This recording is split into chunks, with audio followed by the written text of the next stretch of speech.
I'm here with a very clean-shaven Carlos Quentin because today was picture day. How did that go for you, Carlos? Picture day was actually pretty smooth. Got some stuff out of the way, and make sure the photographers didn't keep me there too long. The last thing I want to do is get on your bad side. I want to ask you about that because during baseball season, you and a bunch of the guys, yourself, Grandal, Alonso, you guys are on a routine. Everything is very, very structured. After the game, it's about baseball. Have you always been that way, that intense, that about baseball? No time for joking around, at least with the media, since you started playing? Yeah, I mean, that's kind of defined who I've been and the personality that I kind of have formed through the years. I mean, I like to compare it I like to compare it and explain it in terms of that this is my livelihood, this is my passion, this is what I do every day.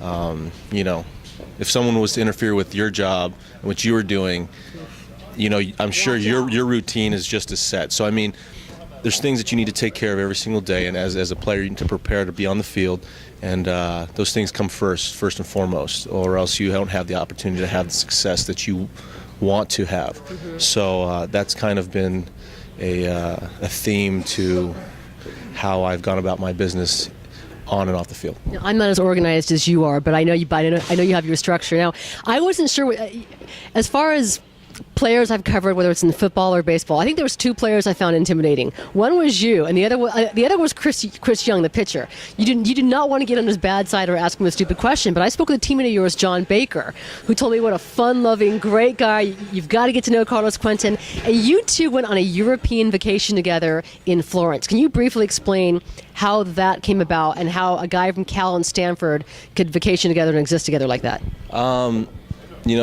Me and Bake have gotten close. I think we like to talk about different things, about life, not only baseball. We talk about life, and I feel like we talk on the same level at some point.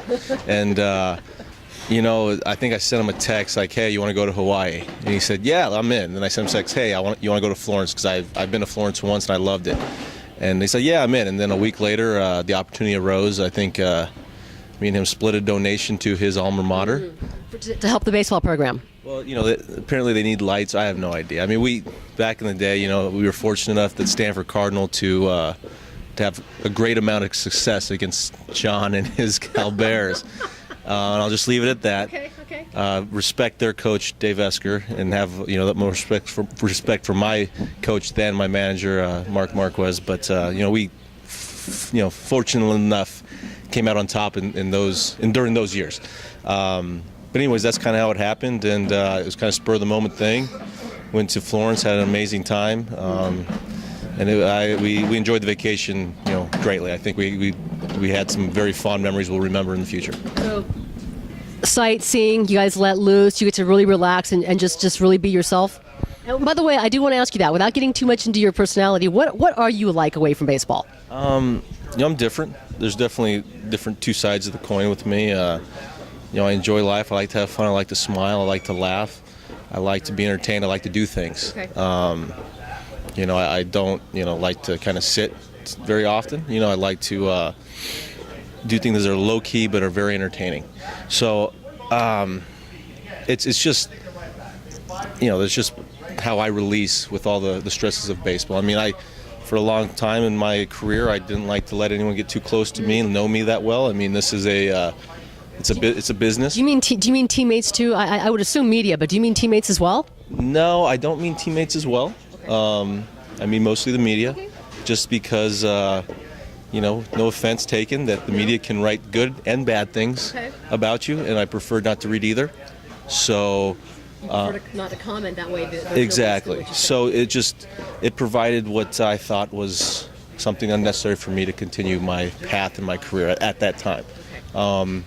As I've progressed in my career, as I've matured as a player and a person, I've felt more comfortable with sharing who I am with more people.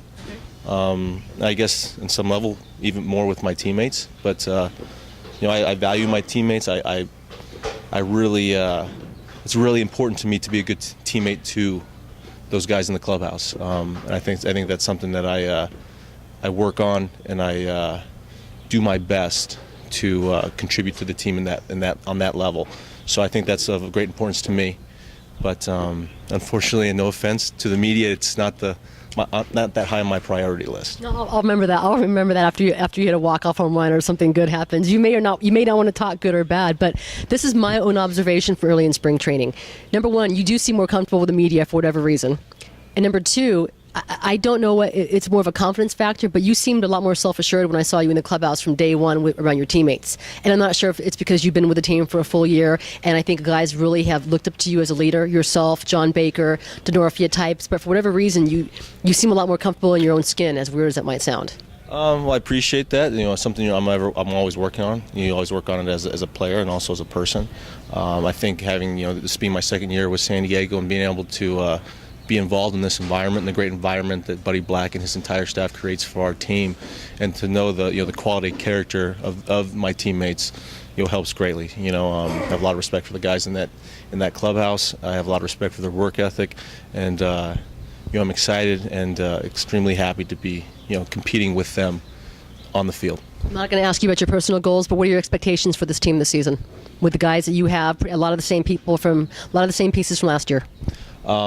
I think we were able to touch on the potential we have last year. I would like to return to that level, and in a sense, have the chance every single day to bring that potential to the field. In a sense of every single day have that opportunity to win and take control of the field and our play. So I'm just looking for the simple goal of seeing every one of my teammates go out there and expect to achieve their potential and the potential we were able to show last year. When the season starts, I know the only questions I'll be asking you are going to be strict baseball questions, so I'll ask you this right now. What's your favorite dumb movie to watch? A movie that just makes you laugh? Old School. Okay. Yeah, no problem. Thanks, Carlos.